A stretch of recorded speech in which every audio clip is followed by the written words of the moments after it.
నుంచి కొంత డబ్బుని ఆ అబ్బాయికి ఇస్తాడు. అబ్బాయి వాళ్ళు అక్కడి నుంచి వెళ్ళిపోతారు. ఇక ఆ ఊరి పక్క గ్రామంలో శారదా ప్రసాదు దంపతులు ఉన్నారు. వారికి ఒక్కగానొక్క కొడుకు, అతని పేరు రమేష్. పుట్టుకతోనే అతను మరుగుజ్జు.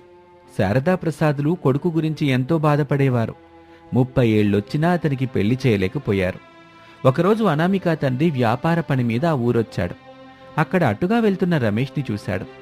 వెంటనే తను రమేష్ తల్లిదండ్రుల వద్దకు వెళ్లి అనామిక గురించి వాళ్ళకి వివరంగా చెప్పాడు. అన్నీ విన్న వాళ్ళు సంబంధానికి ఒప్పుకున్నారు. ఒక శుభముహూర్తాన మరగుజ్జు రమేష్కి పొడుగు చేతులు ఉన్న అనామికకి పెళ్లి జరిగింది. పెళ్లికొచ్చిన వాళ్ళంతా ఈ దంపతులిద్దరినీ చూసి ఎంతో నవ్వుకున్నారు. ఇక పెళ్ళైతే అయ్యింది, కానీ వాళ్ళకి శోభనం మాత్రం జరగలేదు. ఒకరికొకరు అసలు ఎదురే పడలేదు. అలా రోజులు గడుస్తున్నాయి. వారి సంసారం మాత్రం ఎక్కడ వేసిన గొంగలి అక్కడే అన్నట్లుగా ఉంది. అది చూసి రమేష్ తల్లి శారద ఎంతగానో బాధపడుతుంది.